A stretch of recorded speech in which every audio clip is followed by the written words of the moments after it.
So hi, hello. So this spiritual thing definitely a roller coaster ride. Definitely a roller coaster ride. Because excuse me. So where was I? Ah yes.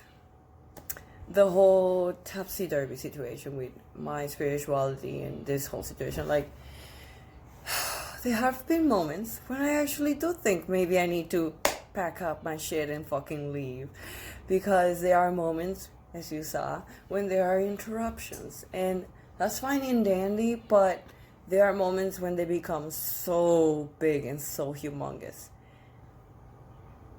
I'm supposed to make space for myself, which sometimes I make the space. Sometimes that works. Other times it doesn't work. And it's all a matter of learning, I guess. Very, very emotionally, there's a lot of energy in your emotions. There's a lot of energy and a lot of emotions that go on with this. Because one of the biggest things about this was restructuring and rewriting my beliefs. And boy, were they like, maybe some of them questionable.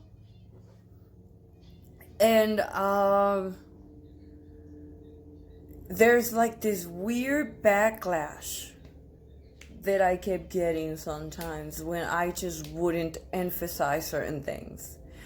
There were moments that from my past, the way that my parents would handle it was simple: we will smack you, shut the hell up, go to the corner, leave us alone, solving the situation. Or what they call solving the situation.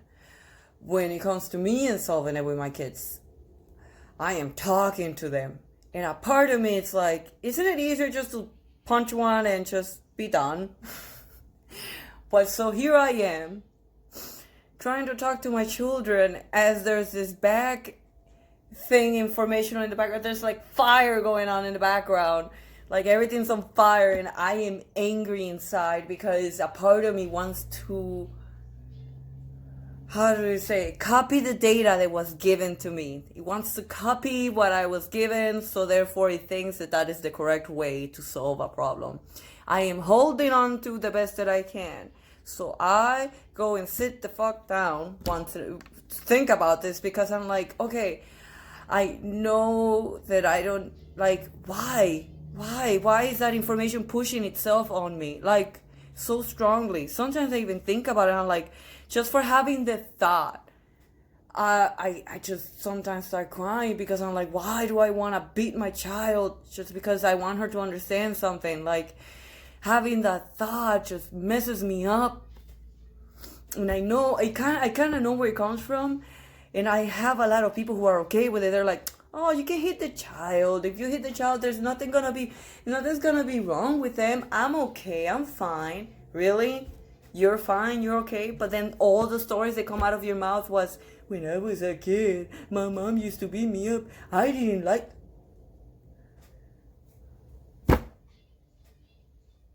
So you're gonna confess to me how much you hated how your parents treated you, but then you're going to emphasize your parents' way of parenting. Ironic. So, yeah, it's not easy rewriting that information. It's not. And there was something else happening when I was walking away from these situations because I did not engage. A part of me was getting angry at me. A part of me was getting angry at me because I wasn't, like, being this, like, empowering thing. And I'm like, I'm so confused. And, like, in this sea of anger. And I'm trying my best not to let that get in the way, because my family does come from, like, a lot of anger issues and abuse and whatnot. And I recognize this. I know how they lived in their past, because once again, people just spew out how they feel. They spew out what they say. People, they do talk. They do say these things. It's all a matter of you listening and actually seeing it for what it is, you know? most of us reacting to the things that they do because of what they experience. And one of those biggest ones that really messed me up was that, and it was because there was so much information that was coming in from that. It wasn't just the one about our parents, it was the one about society, that if our children don't behave, that there's something wrong with you as a parent. When your child has their own mind, I think differently than my parents. No matter what they taught me, I'm gonna still draw different conclusions in different ways. So will my children. My children will think different than me no matter what I give them, no matter what I show them. My job is to give her the tools and the examples. In the end, she either drinks from that or not. And I gotta tell myself this all the time, because there are moments when I do judge that, and I think a lot of other people are doing that. And you shouldn't.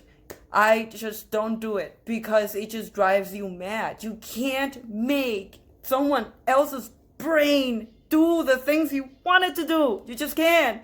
Not possible. Society kind of found a way, but guess what? We're all fucked up because of it. It doesn't work. So I am finding myself finding all these strings that are making me very angry, and it's because family found itself encrypted in the system, and family has to obey and listen and be a good example of blah blah blah blah blah blah blah. So I had to remove family from the system, and I'll move family into what is family to you. Now I have to rediscover what the fuck family is to me. And I think there's a lot of people who are feeling like that. What is family to them because of how they were raised, or how they were like, because family wants you to be attentive to the schoolwork and be responsible for yourself and have a job, but then they still want you to play this plastic silhouette thing that they just want you to mold yourself in, that you just can't do.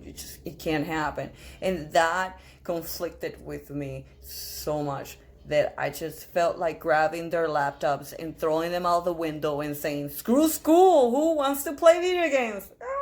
But then again, I can't let them play video games either all day, because when I see them do that all day, I see them as zombies, and I feel like their souls are being sucked into the device, and I'm like, well, I can't let you do that either. Too much of everything is bad, man. Balance is hard. Balance is kind of hard, because there are moments when you don't have an example to balance something else out, so you're just gonna have to go completely erase it, and then just like, what looks good, what actually works for me, like what are those things that do work. Oh man. And then you have those emotional moments when your emotions go up and you're really up, and you're good, you can tackle the day and you could do everything, and even the thing that was bothering you yesterday won't bother you today. So that's another thing. There are moments when you get this weird energetic thing that just drains you, and then I have to do all this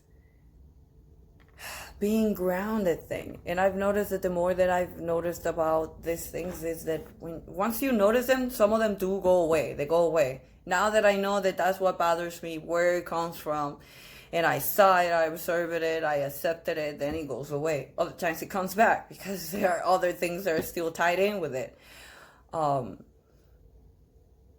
But throughout this whole week, month, I've noticed that there has been a big push for me. And the biggest push for me has been that. Observing the things that I still see as nuisance or as useless or bothersome. But some of them aren't. They just got mixed in with an idea of a society that I knew didn't work. Because I came born knowing that there were things about our society that didn't work. And I knew that they didn't work. They didn't look, or they weren't useful, and I kind of saw it, and I didn't want to live that life. Let me give you an example. When I was a little kid, I used to watch movies about princesses. And I immediately noticed women are objects in this princess story. Why can't she be a prince? A prince shining out. Why can't she be a princess with a sword? That's what I mean. Why she can be a princess with a sword who saves her kingdom?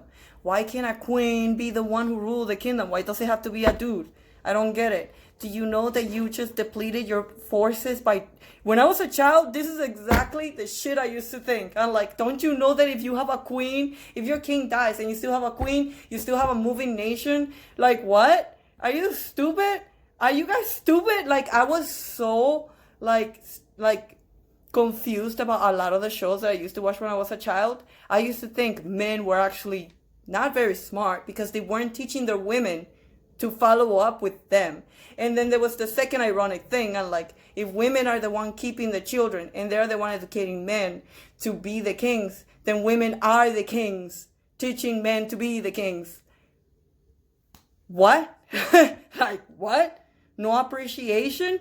Yet she gave you birth, literally is the one teaching you to do shit, and she's not the queen? She don't know what she's doing? So, I guess... Dear boy, you're just as dumb as your mom? Like, what? The TV and movies did not make sense to me. Growing up, I saw that. And in my mind, I thought, oh my God, I didn't want to have a boyfriend because I didn't want to be a slave. I didn't want to be an object. I didn't want to be put down. That's immediately what I saw. So every time I had a boyfriend, the next day I would break up. I'm like, I think you're cute. I'm like, oh, I have a boyfriend. Next day, anxiety. I want to throw up. Everything's wrong. The world just ended. Oh, sorry, I can't be with you no more. Seriously, that's how bad it messed me up. This is how bad society messed the message of women in my brain. I come from a Latino community, Latino, Hispanic, I don't even know the terms no more because you people make them up, and then if you didn't memorize the made up words, you are the enemy. But I come from people who speak Spanish. There we go. And then yeah, they're kind of like that. Women belong in the kitchen. So I just did not date no Latinos. Screw you. I want to be free. I wanted to be free. And then I ended up with kids. But then now I want to give my kids the freedom. I want them to see the world. I want them to be free. I want them to also see that a relationship doesn't have to mean slavery. And you don't have to be in that relationship and act mom and dad, because we're not role playing. We're living real life. And these are real emotions. And these are real people. And we are not playing pretend. We are learning about our emotions. We're learning about who we are. And I think a lot of people take relationships for granted. A lot of it. I sometimes do, and I have. Because I can't always understand the situation or what's going on, or, because it takes also understanding us and what we want, and rewriting the things that we think are for us or aren't for us. There's a lot of rewriting of views of all kinds. In mine, like I said, they were all about slavery. They were all about putting me down. They were all about because I was a girl and that's all I had to be. So I just want nothing to do with it. I didn't even want to be a group. I didn't even want to belong with other groups with women because I saw them also as a problem. I thought that if women were always with the men and they were teaching men that this is the way that they should be, then they were the problem. And yeah, it's like I said, strange views because of what I was seeing, because of what I was receiving. And I felt, and then it switched. Everyone's the enemy, and then he had no gender, and then he had no religion, and then he had no skin, and then it's just mentality now, and it's just, who are you as a person? What are you conveying out? What are you planting? Flowers, throwing trash? What is it that we're doing? So it slowly evolved, but it was things in society. And in the end, it's just a bunch of people looking at things, dictating them. I like this, I don't like that, I don't want to see that, push it away. Like, are we being considerate of others or not? Are we still power struggling others? Are we trying to understand each other? Are we actually trying to solve problems so our children can actually have something solid to live? Live, not figure out, live. Because when you live, you figure it out. When you're living, you're figuring it out. But if you're figuring it out, then you're not living. It's weird. It's weird like that, but it's weird. So yeah, a very strange, crazy roller coaster ride of emotions, and a lot of accepting, especially the family that I fought not to have, because I did not want to have a family. And I did tell my husband, which I told him, oh, so should we break up? And he said, you know what? We're doing really good talking to each other, understanding where all these aspects and all these ideas are coming from. So we're working it out and we're seeing where it goes. But yeah, it doesn't have to be that way. It doesn't have to be lived that way. And it doesn't have to be experienced that way. So far, my experience with my family has been adventurous. Like, I've had the chance to sit down and figure this out. So, yeah, there's something good about this at the end. If you really sit the fuck down and you don't let the storms push you to make decisions. If you just sit down and figure out where the storm is coming from. If you sit down and you hear the storm, you hear the winds, you hear the thunder, you come up, you sit down and you be with all your feelings, with all your emotions, without pushing them down. There are moments when you do. There are moments when you won't. There are moments when you're like, I had enough and I have no choice but to feel them. Once you finally start to do that, then you can finally figure these things out or see them more clearly. It wasn't, like I said, it wasn't until just recently I figured out that my views on it were completely changed. But that's because of things that were happening. Not to mention how my mother kind of like prepared me for life. And she prepared me in a way that seemed like I was going to have to struggle my whole life, as if like people were going to just... And some people do, but I feel like some of you search for that. Because I lived a different life than what my mother told me that I was going to live. I really am. I really did. Maybe because I changed my way of thinking. Or maybe because I had more hope. Or maybe because I don't like to believe always a negative aspect from someone. Especially from people who don't really move themselves towards something better, I guess. I don't know how to... Again... We all have our attitudes. We all have our reasons. But that doesn't mean we can't get there. That doesn't mean we can't get to these conclusions and these clearances. You just have to really give yourself the time and patience. Lots of patience. Because some of these angers that you think, or some of these ideas that you think were yours, weren't even yours. Again, they were given to you and something happened that made it seem that way too. I hope that whoever's listening to this, you crazy person, you're also searching for your own things. And if you ever find yourself like there's something that's really affecting you, to really look for what was the message that was put there, under what pretext, and how can you change it for yourself. For you, because you don't have to be the nightmare that your head is telling you. It doesn't have to be like that. It really doesn't. It really isn't, actually. In reality, it really isn't. Not even close to what the nightmare in your head is telling you. It really is not. It's just a bunch of lies in your head. That's it. I hope you had the time and space to clear them.